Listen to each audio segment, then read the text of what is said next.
یعنی وہ تو حیثیت والے تھے اور ایک بکری کم از کم کرتے اور زیادہ بھی کر سکتے تھے، اور ولیمہ ضرور کرو. اور ولیمے کا مطلب کیا ہے؟ ولیمے کا مطلب ہے حضرت علی کا ولیمہ ہوا اللہ حضرت محمد صلی اللہ علیہ وسلم کی بیٹی کے ساتھ شادی پر، اور ایک بھیڑ لے کے اس میں بہت سارے انہوں نے وہ گونگلو ڈال کر اس کی دیگ بنا دی شلجم ڈال کے، اور مسجد نبی پہ ولیمہ ہوا. ہر مدینے کے فقیر نے، غریب نے، اور ظاہر ساتھیوں نے بھی، دوستوں نے، سب نے وہاں سے آ کے کھانا کھایا. یہ ہوتا ہے اسلام میں ولیمہ. تو اسلام کا یہ سسٹم ہے کہ انہوں نے پوچھا نہیں، بلایا نہیں، اور حضور نے کہا نہیں کہ تم نے مجھے کیوں نہیں بلایا. یہ کیونکہ اللہ کے نبی صلی اللہ علیہ وسلم تشریف لائے بوجھ اتارنے کے لیے. قرآن شریف میں یہ ذکر آتا ہے کہ یہ اسرا اور اغلال ہیں جو پچھلی قوموں نے اپنے اوپر، اپنے گلے میں توق ڈال دیے تھے. یہ رسول تشریف لائے ہیں ان توقوں کو نکالنے کے لیے، وہ بوجھ تمہاری گردنوں سے اتارنے کے لیے. ہم ایسے بے وقوف ہیں کہ ہمیں اسلام کی نعمت نصیب ہو گئی اور پھر ہم نے وہ بوجھ اپنے گلے میں ڈالنی ہے. پھر ہم نے ان رسم و رواجوں کی وجہ سے، بچیوں کی شادی نہیں ہوتی ان رسوم کی وجہ سے. یہ ابھی میں آپ کو مثال دے رہا ہوں کہ فوتگی ہو گئی ہے اور ایک ان کا بندہ فوت ہو گیا ہے، اوپر سے لوگوں نے ان پہ جا کے بوجھ ڈال دیا، جس کے بعد کئی کئی سال ان کو وہ قرضے اتارنے میں لگ جاتے ہیں. تو یہ کیسے ٹوٹیں گی چیزیں؟ یہ صرف اور صرف اس طرز عمل سے ٹوٹیں گی کہ انسان جب یہ کہے گا کہ میں کیسے ڈر سکتا ہوں ان چیزوں سے، میں کیسے ڈر سکتا ہوں جب میں اللہ کے راستے پہ چل رہا ہوں، جب میں اپنے رب اور رسول کی اطاعت کر رہا ہوں، تو مجھے ڈرنے کی ضرورت نہیں ہے. جہاں کوئی بہت سیریس ایشو ہے، حکمت کا تقاضا ہے، وہ پھر اگین جو عالم اسباب کے اندر وہ کچھ ایکسیپشن ہوتی ہیں. لوٹنے آ گیا اس نے، آپ نے بندوق پکڑی ہوئی ہے اور آپ سے پیسے مانگ رہا ہے، اب آپ اس وقت سچویشن کے حساب سے اس کو جواب دیں گے. ضروری نہیں کہ آپ اس کو بھی یہ جواب دے دیں کہ میں کیسے ڈر سکتا ہوں اللہ کے سوا کسی سے، اس لیے میں تمہیں کچھ بھی نہیں دوں گا اور بے شک تم مجھے گولی مار دو اور گولی مار دیں. یعنی ہو سکتا ہے آپ یہ جواب دے دیں سچویشن کے لحاظ سے، it can be a valid answer, اور ہو سکتا ہے آپ اس کو پیسے نکال کے دے دیں. وہاں اس آیت کی خلاف ورزی نہیں ہوگی، وہ ایک فرق چیز ہے. But as a general concept یہ ذہن میں رکھنا چاہیے کہ جب بھی ہم اللہ رسول کے راستے پہ چلیں گے تو ہمیں ہمت کرنی ہوگی، حوصلہ کرنا ہوگا. وَكَيْفَ أَخَافُ مَا أَشْرَكْتُمْ وَلَا تَخَافُونَ أَنَّكُمْ أَشْرَكْتُمْ بِاللَّهِ مَا لَمْ يُنَزِّلْ بِهِ عَلَيْكُمْ سُلْطَانًا فَأَيُّ الْفَرِيقَيْنِ أَحَقُّ بِالْأَمْنِ إِن كُنتُمْ تَعْلَمُونَ. اور کیسے میں ڈروں ان ہستیوں سے، ان چیزوں سے جن کو تم شریک ٹھہراتے ہو، حالانکہ تمہارا حال یہ ہے کہ تم نہیں ڈرتے، جب کہ تم نے اللہ کا شریک ٹھہرایا ہوا ہے ایسی چیزوں کو جن کی کوئی دلیل نہیں اس نے نازل کی تم پر. پھر کون ہے ہم دونوں گروہوں میں سے زیادہ حقدار امن کا، رب کی امان کا، اگر تم جانتے ہو. الذین آمنوا، وہ لوگ جو ایمان لائے، ولم یلبسوا، لبسا ہم نے پڑھا تھا، لباسا یلبسو کا مطلب ہوتا ہے خلط ملط کرنا، کپڑے پہننے کے لیے بھی لفظ استعمال ہوتا ہے، اس سے پھر لباس بھی نکلا ہے. تو اس سے مطلب ہے خلط ملط کیا، آلودہ نہیں کیا، کنٹامینیٹ نہیں کیا. یہاں پہ یہ بنے گا جنہوں نے نہیں کنٹامینیٹ کیا ایمانہم، اپنے ایمان کو، بھی ظلم، ظلم کے ساتھ. اس میں ویسے اگر آپ نوٹ کریں گے یہ امنو ہے، یہ ایک طرح سے مبتدا ہے، اس پہ رفع آئی ہے. یہ ایمان جو ہے اس پہ نصب آئی ہے کیونکہ یہ اس یلبسو کا مفعول ہے، اور یہ ظلم پر جر آئی ہے کیونکہ یہاں پہ حرف جر استعمال ہوا. تھوڑا سا ان چیزوں پہ بھی غور کیا کریں. اور نہیں آلودہ کیا انہوں نے اپنے ایمان کو ظلم کے ساتھ. اولئک لہم الامن وہم مہتدون، وہی لوگ تو ہیں جن کے لیے امن ہے اور جو رہیاب ہیں، ہدایت یافتہ ہیں. پہلے حضرت ابراہیم علیہ السلام نے کہا کہ میں کیوں ڈروں، پھر سوال کیا کہ کون زیادہ حقدار ہے، اور پھر اپیرنٹلی حضرت ابراہیم نے جواب دیا، یا یہ اللہ تعالیٰ کی طرف سے بھی ایک جملہ ہو سکتا ہے کہ اللہ تعالیٰ یہ فرما رہے ہیں کہ تسلی رکھ لو سارے، وہی امن والے ہوں گے، انہی کو سکون حاصل ہوگا. ٹیمپریری شاید دنیا میں مشکل آ جائے تو آخرت میں ڈیفینیٹلی ان کو امن حاصل ہوگا، اور بہت چانس ہے کہ دنیا میں بھی ایک ٹیمپریری تکلیف کے بعد امن حاصل ہو جائے. جو اللہ کے رسولوں کے کیس میں تو ڈیفینیٹلی ایسے ہی ہوا. جتنے بھی رسول تھے سب کے سب آزمائشوں تکلیفوں سے ان کے ساتھی بھی گزرے اور ایونچولی ان کا غلبہ ہو گیا. تو یہاں پہ کیونکہ قریش مکہ کو بھی خطاب کیا جا رہا ہے، ان کو بتایا جا رہا ہے، اور یہ مکی صورت ہے، بیسیکلی ان کو بتایا جا رہا ہے کہ حضرت ابراہیم علیہ السلام جن کو تم ماننے والے ہو، جن کے نام لے کے تم بحثیں کرتے ہو، ان کا طرز عمل تو یہ تھا. اب یہاں پر پچھلی آیت میں ہمیں پتا تھا کہ ظلم کی بات ہو رہی ہے، تو یہ انڈرسٹوڈ ہے کہ اس کا مطلب کیا ہے، کہ جنہوں نے اپنے ایمان کو کس ظلم سے، یعنی پچھلی آیتوں میں کیونکہ شرک کی بات ہو رہی تھی، لیکن نبی صلی اللہ علیہ وسلم کے پاس کچھ صحابہ آئے، کیونکہ جب یہ آیت آئی تو ان کو ایک تشویش پیدا ہوئی کہ مطلب اگر ظلم سے مراد کوئی سا بھی ظلم ہے، کوئی سا بھی گناہ ہے، یعنی ظلم کا مراد ہوتا ہے، مطلب کیا ہوتا ہے، حق تلفی کرنا، کسی چیز کو اس کے مقام سے ہٹا دینا. اب کسی چیز کو اس کے مقام سے ہٹا دینے میں ہر گناہ کو بھی ظلم کہا جا سکتا ہے، اور شرک ڈیفینیٹلی بہت بڑا ظلم ہے. اور شرک جو ظلم ہے وہ بھی سمجھنا چاہیے کہ وہ ظلم کیا ہے. وہ بنیادی طور پر ایک تو اس سینس میں ظلم ہے کہ اللہ تعالیٰ کا مقام ہے، اللہ کے مقام سے ہم اس کو اگر ہٹا دیں، اس کے ساتھ کسی اور کو شریک ٹھہرا دیں، تو پھر اللہ کا مقام ہم خراب کر دیتے ہیں، یہ ظلم ہے. اور اس سینس میں بھی ظلم ہے کہ جو شرک کرتا ہے وہ اپنی جان پر ظلم کرتا ہے، اپنے اوپر ظلم اٹھاتا ہے. اور اللہ تعالیٰ کے مقام کے لیے ایک اور ویسے لفظ استعمال ہوتا ہے جسٹ فار ریفرنس، وہ لفظ استعمال ہوتا ہے، اس میں روٹ ہے سین بے اور ہے، جس کا مطلب ہوتا ہے، بیسیکلی مطلب ہوتا ہے سوئمنگ کرنا.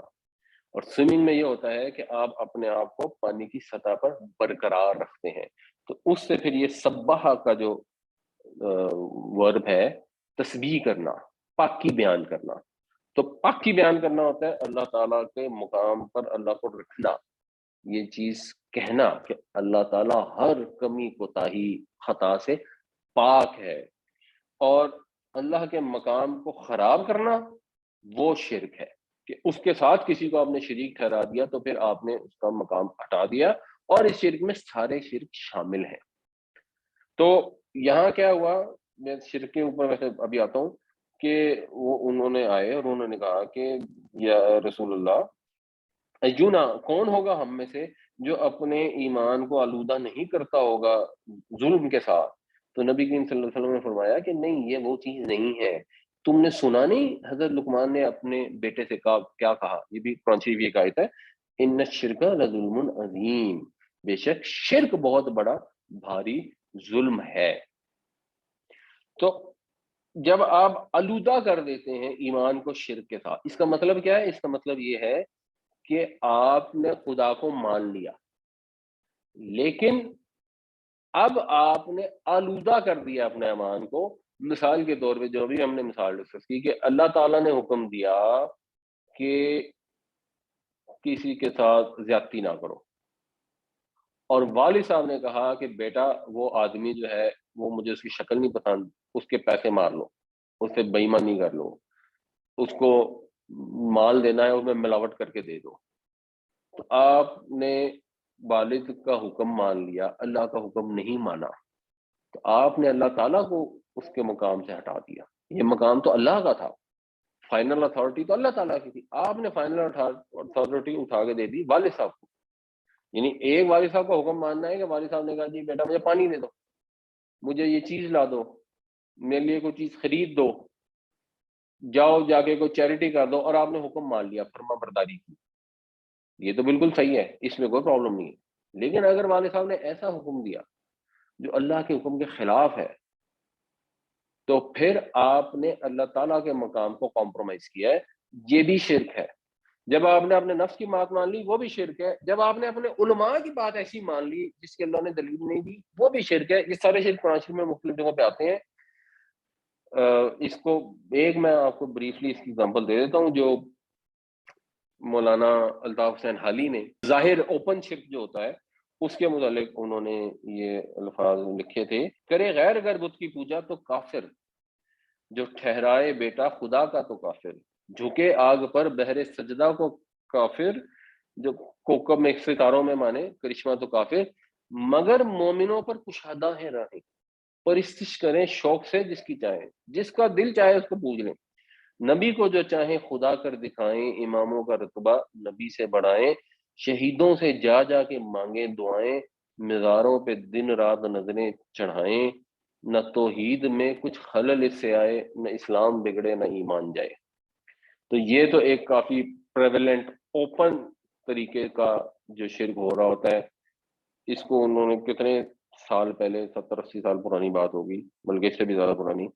تو یہ انہوں نے اس وقت کہا تھا۔ اب بھی کئی جگہوں پہ ایسے حالات ہیں، تو اللہ تعالیٰ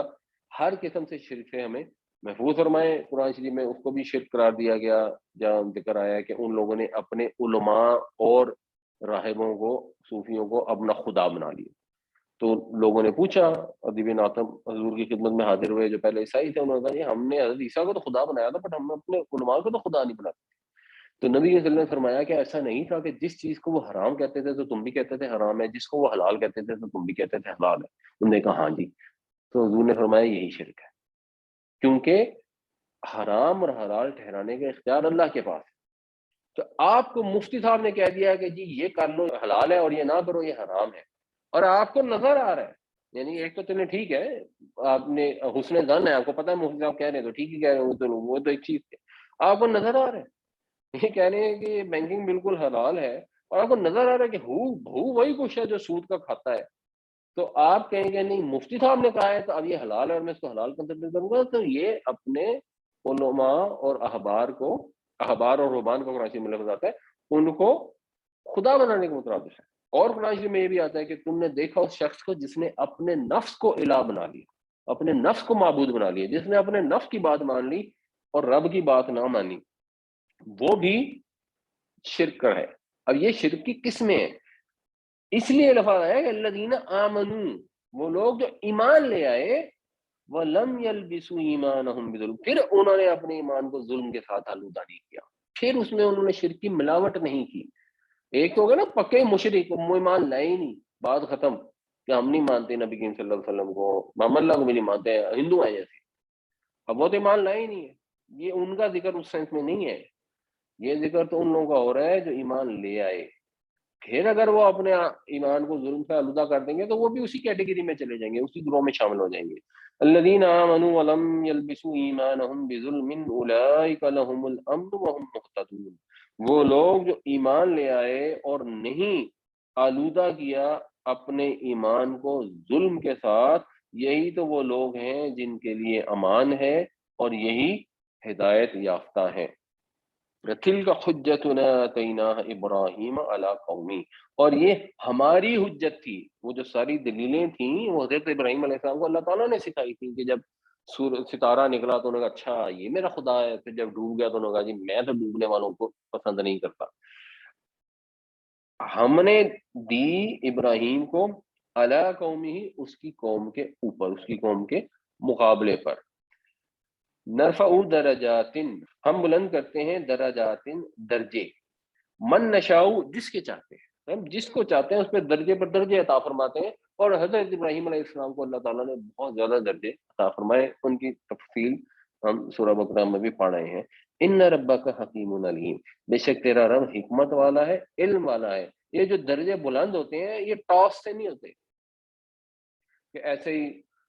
یہ مسلمانوں کے گھر میں پیدا ہو گیا تو کیونکہ یہ مسلمانوں کے گھر میں پیدا ہوئی تھی اس کا درجہ بلند ہے، اور وہ عیسائیوں کے گھر میں پیدا ہوا ہے تو اچھا جی یہ تو اب نجس ہے یا ناپاک ہے یا چوڑا ہے اور اس نے جہنم میں ہی جانا ہے، اس کا درجہ خراب ہے۔ نہیں، یہ درجے تو بلند ہوتے ہیں اس کی حکمت اور اس کے علم کی بنیاد پر۔ اللہ تعالیٰ لوگوں کے درجے بلند فرماتا ہے، من نشاء میں انڈرسٹوڈ ہے ان کی انٹینشنز کے لحاظ سے، ان کی ایفرٹس کے لحاظ سے۔ اگر دنیا میں بھی یہی رول کام کرتا ہے، اگر آپ دنیا میں ترقی کرنی ہے تو ان جنرل آپ کو ایفرٹ کرنی پڑتی ہے، محنت کرنی پڑتی ہے،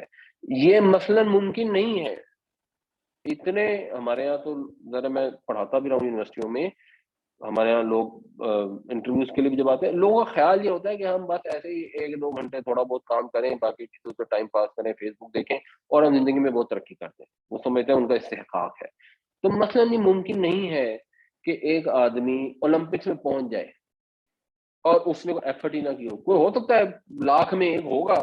جو کوئی ایکسرسائز نہیں کرتا ہوگا، کوئی ایفرٹ نہیں کرتا ہوگا، اور اس میں کوئی خدا داد ایسی صلاحیت ہوگی کہ وہ پھر بھی اولمپک میں پہنچ جائے، کمپیٹ کر لے، بلکہ جیت بھی جائے، شاید کوئی ہو۔ ہم نے کبھی ایسے بندے کا نام سنا نہیں جس نے کسی بھی کام میں ایکسل کیا ہو، جس نے کوئی درجات حاصل کیے ہوں اور اس نے اس کے لیے ایفرٹ نہ کی ہو۔ تو اللہ تعالیٰ درجے بلند کرتے ہیں جس کے لیے چاہتے ہیں، ان کی نیتوں کو دیکھتے ہوئے، ان کی ایفرٹس کو دیکھتے ہوئے۔ اور نبی کریم صلی اللہ علیہ وسلم کی سیرت پڑھنی اس لیے بھی بہت ضروری ہے کہ حضور نے جتنی تگ و دو فرمائی، جتنی تکلیفیں برداشت کی مکی دور میں، اور پھر مدنی دور میں بھی آپ نے جتنی ایفرٹ، اور پھر حضور کے صحابہ نے بھی،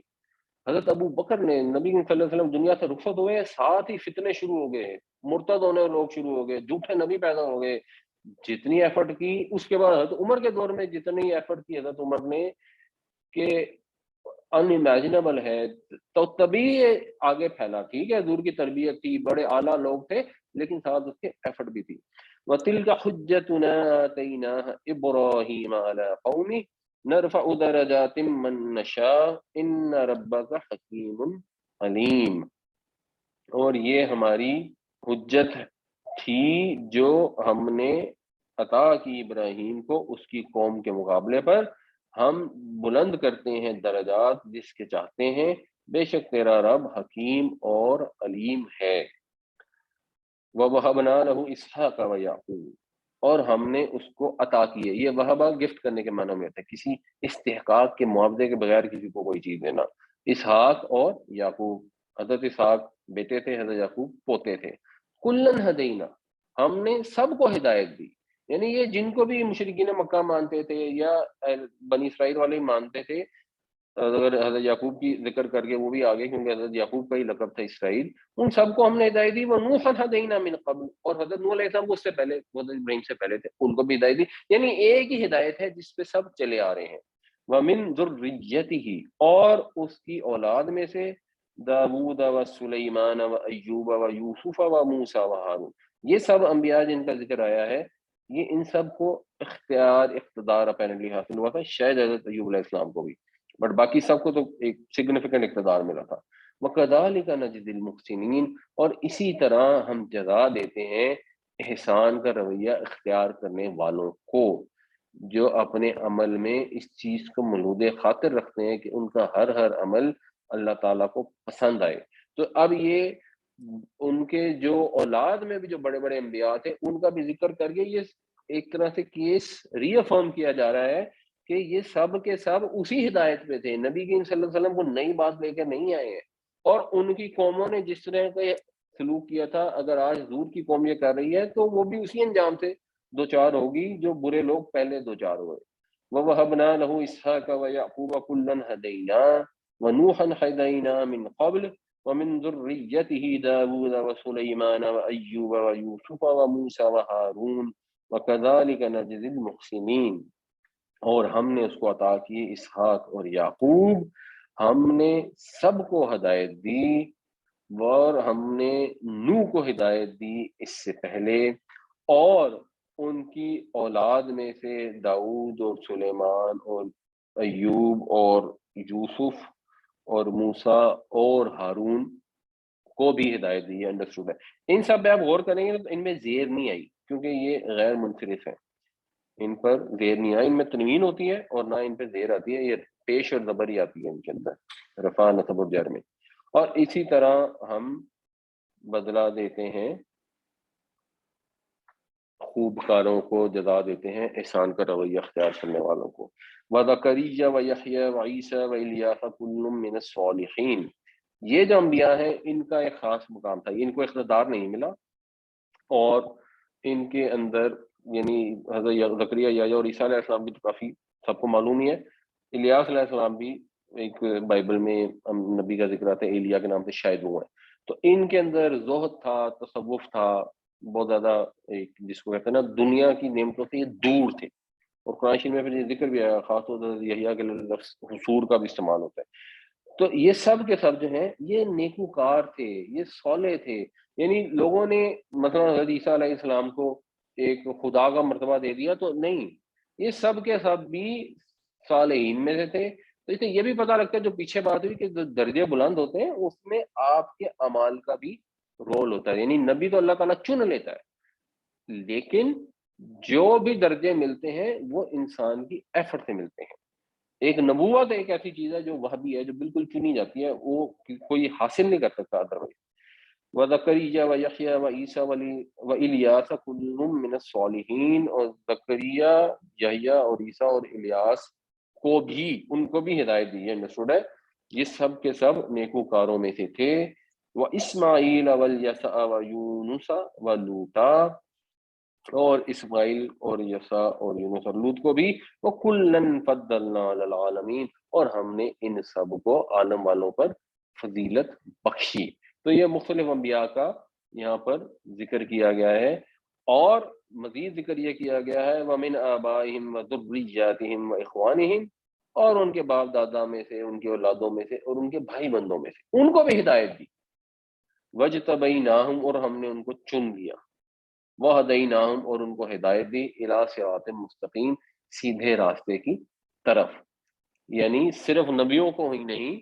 ان کے باپ دادا اولاد بھائی بندوں میں سے بھی بہت سارے لوگ تھے جو نیک تھے، جنہوں نے ایفرٹ کی، اللہ تعالیٰ نے ان کو برگزیدہ کر دیا. تو کوئی بھی ایفرٹ کرے وہ صدیق، شہید، صالحین کے رتبے پر فائز ہو سکتا ہے. وَمِنْ آبَائِهِمْ وَذُرِّيَّاتِهِمْ وَإِخْوَانِهِمْ وَاجْتَبَيْنَاهُمْ وَهَدَيْنَاهُمْ إِلَىٰ صِرَاطٍ مستقیم، اور ان کے باپ دادا، آبا و اجداد، اور ان کی اولاد، اور ان کے بھائی بندوں میں سے بھی، اور ہم نے انہیں چن لیا، برگزیدہ بنایا، اور ہم نے ان کو ہدایت دی سیدھے راستے کی طرف. ہاں جی، جسٹ ایک کمنٹ ہے جی جی.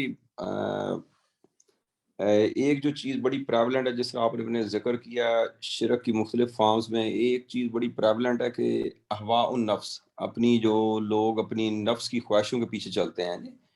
یہ ہمارے آج کل کے زمانے میں زیادہ پریولنٹ ہو گئی ہے کہ لوگ جو ہیں اپنی نفس کی خواہشات کو اس لیول پہ لے جاتے ہیں کہ جو شرک کے زمرے میں آ جائیں جی. تو اس کے بارے میں اگر کوئی آپ کے فردر کمنٹ دے سکیں، کیونکہ یہ بہت زیادہ پریولنٹ ہوگی. Follow your heart, follow your desire. ہاں جی، بالکل صحیح کہہ رہے ہیں. اس کا کمنٹ تو دیکھیں، سب سے بہتر تو وہی ہے جب ہم انشاءاللہ تعالیٰ کی تفسیر کریں گے، جس میں آتا ہے کہ کیا تم نے دیکھا اس شخص کو جس نے اپنے نفس کو اپنا خدا بنا لیا. ہمارے یہاں پرابلم یہ ہے کہ جنرل پبلک میں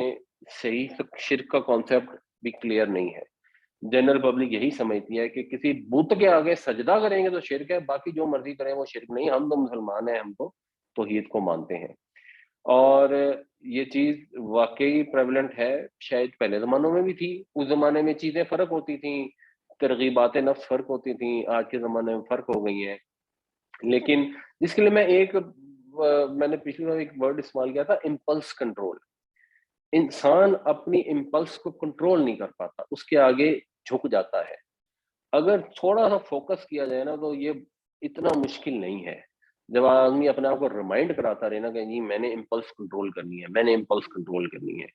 جب اس کو ایک دم کسی کو دیکھ کے یہ خواہش پیدا ہو کہ میں غیبت کر دوں، اس کو بڑے زور سے غیبت کرنے کی خواہش پیدا ہو رہی ہو، تو اگر وہ اپنے آپ کو ریمائنڈ کرے نا کہ میں نے امپلس کنٹرول کرنی ہے، تو اس سے بڑا فائدہ ہو سکتا ہے. مگر یہ کلیئرٹی ہونی چاہیے کہ جب آپ اپنے نفس کی بات مانتے ہیں، اللہ کی بات کے چھوڑ کر اللہ کی اطاعت کے خلاف، نبی کریم صلی اللہ علیہ وسلم کی اطاعت اور اتباع کے خلاف جب آپ اپنے نفس کی بات مانتے ہیں، تو یہ نفس کو خدا بنانا ہے. پھر جب آپ کہتے ہیں کہ میں رب العالمین کو مانتا ہوں، الحمدللہ رب العالمین، ہر نماز میں ادا کرتے ہیں، وہ آپ کا جملہ سچ نہیں رہتا. وہ جو ایمان ہے وہ پھر آپ کا زبانی ایمان رہ جاتا ہے، عمل سے ایمان کا مظاہرہ نہیں ہوتا. تو اس کو ڈیفینیٹلی بہت زیادہ اس پہ کانشیس ہونے کی ضرورت ہے. اور جب ہم کانشیس ہوں گے تو پھر اتنا مشکل نہیں ہوتا. اور اس طرح کی جو لوگ جسٹیفیکیشن دیتے ہیں، اچھا جی ہم بھی اتنے بھی کوئی نبی نہیں ہیں، اتنے بھی کوئی فرشتے نہیں ہیں، اس طرح کی جسٹیفیکیشن دینی بند کر دیں تو انشاءاللہ اللہ تعالیٰ بھی مدد فرمائے گی. رضوان بھائی، یہ جس طرح ڈاکٹر مادر جی نے کہا ہوائی نفس ہے، تو یہ بڑی تھن سی بارڈر لائن ہے جس کو ہمیں ڈیفائن کرنا ضروری ہے کہ شرک کے کس زمرے میں آتا ہے. مثال کے طور پہ میں نے کسی کو ایک کام کہا کہ یار یہ میرا کام کر دو، اصل میں نے کسی دوست کا ریفر کیا، یار اس کو جاب کے لیے کوشش کرو، اچھے ٹھیک ہے، اس نے لنک کیا، پھر ہفتے بعد میں اس کو ریمائنڈ کرایا، پھر ہفتے بعد ریمائنڈ کرایا. اس کا مطلب میں اللہ کو چھوڑ کے کیا اس کو میں مانگ رہا ہوں کہ وہ کر سکے گا اس کا کام.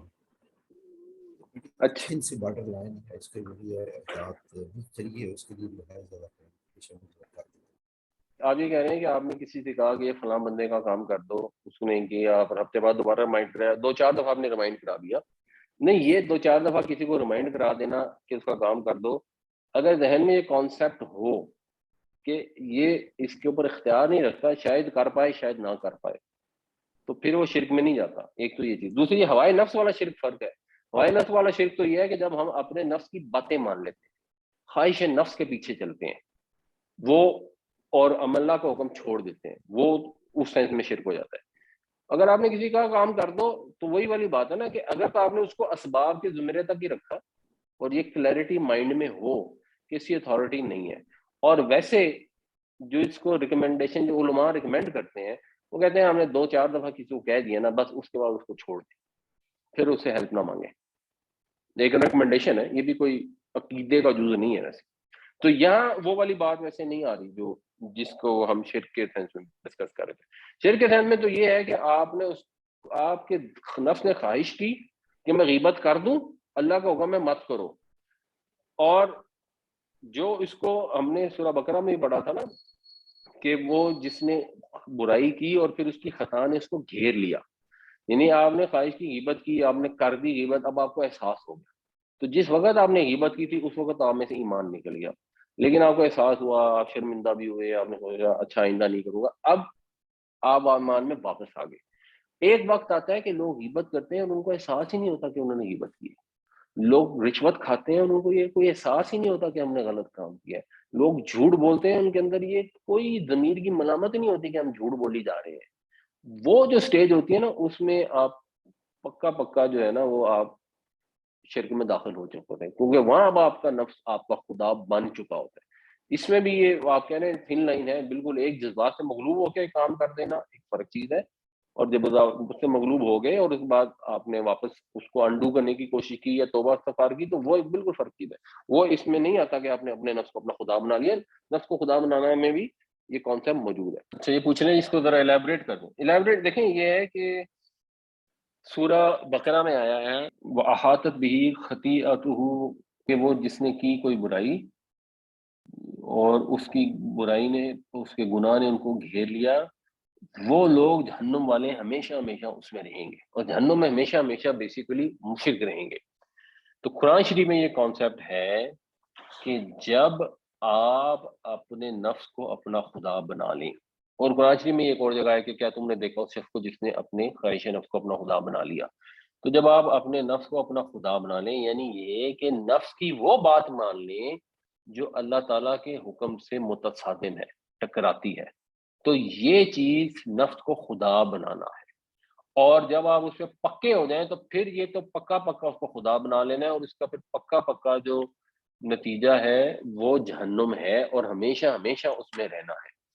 یہ ہے قرآن کا کانسیپٹ ہوائے نفس والے شرک. تو جب ہم زندگی میں، ظاہر سی بات ہے نفس انسان کو اکساتا ہے، ہر چوتھے منٹ کے بعد کوئی نہ کوئی چیز اس کو ٹیمپٹیشن ہوتی ہے، اور بہت دفعہ انسان اس ٹیمپٹیشن میں بہہ جاتا ہے.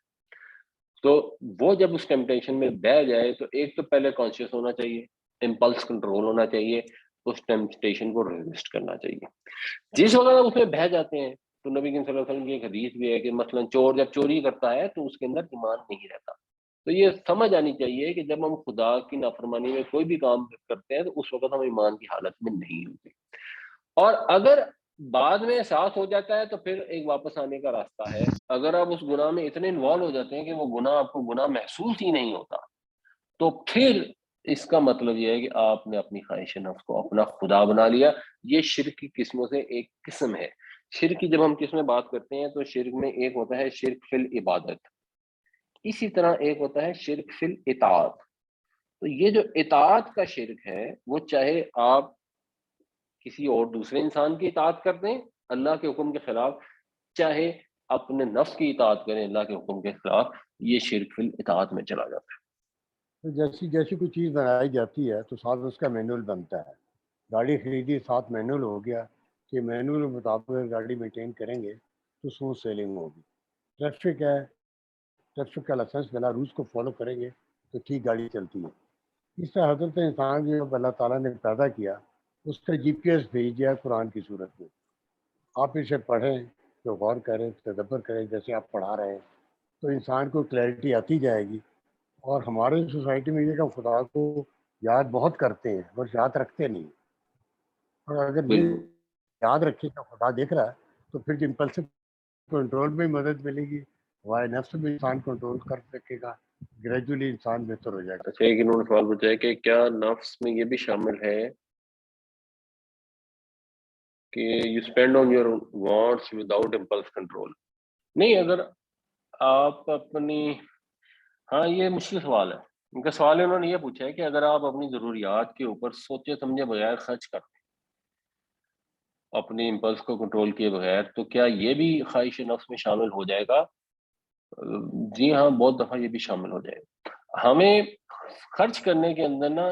ذرا جس کو کہتے ہیں نا ایک ویگ ایریا ہے کہ ہم کیا خرچ کر سکتے ہیں اپنی ذات کے اوپر. اور یہ ویگ ایریا میں آپ کو اس طرح اگزامپل دے دیتا ہوں جس سے سمجھنے میں آسانی ہو سکتی ہے کہ نبی کریم صلی اللہ علیہ وسلم کے دور میں جو مسجد نبوی تھی اس کی جو چھت تھی وہ کھجور کے پتوں کی تھی، اور کوئی اس کے اندر جس کو کہتا ہے جو آج کل وہ جو ایک علامہ اقبال نے کہا ہے کہ میں ناخوش و بیدار ہوں مرمر کی سلوں سے، میرے لیے مٹی کا حرم اور بنا دو. یعنی یہ سنگ مرمر یہ وہ کیا مطلب کھجور کے پتوں کی چھت تھی، اور جب بارش ہوتی تھی تو کیچڑ ہو جاتا تھا اور نماز پڑھنی تقریباً امپاسبل ہو جاتی تھی. اور وہاں پہ ایک صحابی تھے، انہوں نے اپنے گھر کے اوپر کوئی وہ بنا لی، فالتو عمارت بنا لی یا کمرہ بنا لیا یا کوئی ڈیکوریٹو کوئی چیز بنا لی. تو نبی کریم صلی اللہ علیہ وسلم نے جب وہ دیکھا تو آپ ناراض ہو گئے، اور وہ صحابی کو سمجھ نہیں آئی اور بعد میں لوگوں نے بتایا کہ اس وجہ سے حضور ناراض. تو یہ ایک سچویشن تھی. ایک سچویشن اور بھی ہے اور وہ قرآن شریف میں ہے، اور اس میں مطلب اگر ہم مسجد کی ویسے بات کر لیں تو وہاں پہ مسجد کا ذکر کیا گیا، اور وہ اللہ تعالیٰ نے قرآن شریف میں اس کی تفصیلات بتائی کہ وہ کتنی خوبصورت اور کیسی زبردست مسجد تھی. اور جہاں پہ انہوں نے ملکہ بلقیس کو بلایا، وہ ہم انشاءاللہ پڑھیں گے آگے جا کے سورہ نحل میں شاید، جب ملکہ بلقیس کو بلایا اور وہاں پہ جو فرش تھا وہ ایسا زبردست تھا کہ وہ نیچے پانی تھا،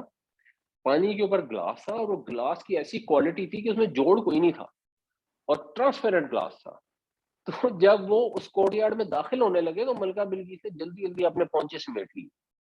کہ اس کو لگا کہ ہم پانی میں جا رہے ہیں، اس کو گلاس نظر ہی نہیں آیا، اس اعلیٰ کوالٹی کا گلاس تھا. تو جب معاشرے کے اندر فراوانی ہو، اگر ایک شخص کویت میں رہتا ہے اور وہاں پہ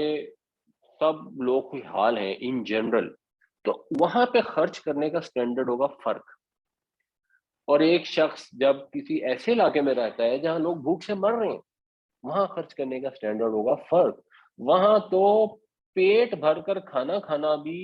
ایک کوشچن مارک ہے، کیونکہ نبی کریم صلی اللہ علیہ وسلم نے فرمایا کہ وہ شخص جس کا پڑوسی بھوکا ہو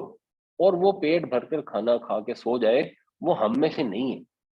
تو اس لیے سچویشن کے لحاظ سے ڈیپینڈ کرتا ہے. اس لیے جب وہ قرآن شریف میں پوچھا جاتا ہے کہ کیا خرچ کر دو، تو وہاں پہ بھی آتا ہے کہ اپنی ضروریات سے زیادہ خرچ کر دو. لیکن اپنی ضروریات کیا ہے یہ انسان نے خود ڈیفائن کرنی ہے، اور اس کی سچویشن کیا ہے وہ کہاں پہ فال کرتا ہے یہ بھی اس نے ڈیفائن کرنی ہے. لیکن اگر سچی بات پوچھیں تو ان جنرل ہم لوگ جو چیزیں بھی خرچ کرتے ہیں یہ خواہش نفس کی پیروی میں ہی آتی ہیں. جو ہمارے ملک میں حالات ہیں، لوگ فاقوں سے خودکشیاں کر لیتے ہیں. یہ اتنا آسان نہیں ہے کہ ہم پیٹ بھر کے کھانا کھائیں اور بڑے بڑے گھر بنائیں اور ڈیکوریشنل سجائیں اور اس کے بعد قیامت والے دن جا کے ہم کہیں کہ اچھا جی ہم نے تو زکوٰۃ دے دی تھی، اچھا جی ہم نے تو وہ فلاں چیریٹی بھی کی تھی، وہ شوبت خانہ میں پیسے بھیجے تھے. It's going to be a difficult task. اتنا آسان نہیں ہے. تو ڈیفینیٹلی اس پر سوچتے رہنا چاہیے، مستقل سوچتے رہنا چاہیے. ٹھیک ہے، ہم بالکل وہ بھی نہیں، شاید ہمارے لیے پاسبل نہیں ہے ہمت کے لحاظ سے، لیکن سوچنا ضرور چاہیے. جب اس ڈائریکشن میں سوچیں تو جو بھی خرچ کرنے لگیں اس پہ ایٹ لیسٹ سوچیں ضرور کہ اچھا اگر میں اس کو اوائڈ کر لوں تو ہاؤ از دیٹ. لیکن اس کے ساتھ ساتھ وہ چیز بھی میں آپ کو بتا دوں، وہ ایک تھوڑی سی ہٹ کے ہے، اس کا بھی ایک کانٹیکسٹ ہے. بٹ وہ ایک حضور کے پاس ایک بندہ آیا جس نے بالکل پھٹے پرانے کپڑے پہنے، تو نبی کریم صلی اللہ علیہ وسلم نے کہا کہ تمہیں اگر اللہ نے مال دیا ہوا ہے تو اس کا اثر تمہارے اوپر نظر آنا چاہیے. یعنی یہ بھی نہیں ہے کہ اگر آپ کے پاس مال ہے تو آپ بالکل ہی اپنی اولاد کو اچھا کھانا نہ کھلائیں، ان کو کہ بس روز دال روٹی کھانی ہے، روز بلکہ پانی کے اندر ڈبو ڈبو کے سوکھی روٹیاں کھاؤ. نہیں، یہ بھی نہیں ہے، ایک درمیان کا رستہ ہے. اس لیے میں کہہ رہا ہوں یہ ایک ویگ چیز ہے، اتنی سادہ نہیں ہے کہ آپ بالکل یہ ہے کہ ٹھیک ہے جی آپ کو اللہ نے گاڑی رکھنے کی وسائل دیے تو آپ نے میں تو بس میں ہی سفر کروں گا کیونکہ میں نے فضول خرچی نہیں کرنی. یا تو آپ سارا کچھ اللہ کی راہ میں دے دیں، وہ بھی ہر ایک کو ریکمینڈڈ نہیں ہے اللہ کی راہ میں سارا کچھ دے دینا. وہ حضرت ابو بکر سارے گھر کا سامان لے کے آئے تو وہ حضور نے اس پر خوشی کا اظہار کیا. ایک اور شخص تھا، وہ بہت بڑا سونے کا ٹکڑا لے گیا، آپ نے اس کو واپس اس کی طرف پھینک دیا کہ یہ لے جاؤ، کل کو تم بھیک مانگتے پھرو گے. تو ہر انسان نے اپنی سچویشن اور اپنی اولاد کی سچویشن کے حساب سے ڈیسائیڈ کرنا ہوتا ہے. ایک درمیان کا راستہ اختیار کریں، میانہ روی کریں، بالکل کنجوسی نہ کریں. اگر اللہ نے پیسے دیے ہوئے ہیں تو پھٹے پرانے کپڑے مت پہنیں، لیکن فضول خرچی بھی نہ کریں. اب کس انسان کے لیے کون سی چیز فضول خرچی اور کون سی کنجوسی ہے، اس کا فیصلہ اس انسان نے خود ہی کرنا ہے. کہہ رہے ہیں جی کہ آپ سوسائٹی کی ٹیک کیئر کریں تو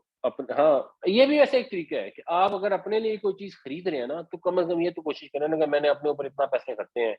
تو چلو اتنے پھر میں غریبوں پہ بھی خرچ کروں. مثلاً یہ ایک طریقہ ہو سکتا ہے. اگر مثلاً واقعی آپ نے ولیمہ کرنا ہے، مثال دیتا ہوں کہ آپ کہتے ہیں یار میں نے تو 400 بندوں کو ولیمہ کرنا ہے، اب برادری ہے یہ فرض کریں، تو شاید ایک طریقہ ہے کہ ٹھیک ہے 400 امیروں کو کھانا کھلایا نا تو اس کوالٹی کا کھانا اتنے پیسے 400 غریبوں یا 8-10-100 غریبوں کو بھی کھلانے پہ خرچ کر دیں. ذرا کوئی بیلنس کسی طرح کا تو لانے کی کوشش کریں. اور اپنے اوپر اگر کوئی اچھا کھانا کھاتے ہیں تو ضرور کھائیں، لیکن پھر کوشش کریں کہ اپنے ملازمین کو بھی ویسا کھانا کھلائیں، کسی اور کو بھی اس طرح کا اچھا کھانا کھلانے کی کوشش کریں. یہ دیٹ آلسو ہیلپس. اللہ تعالیٰ ہمیں قرآن پڑھنے، سمجھنے، عمل کرنے، لوگوں تک بھی پہنچانے کی توفیق عطا فرمائے. آمین یا رب العالمین.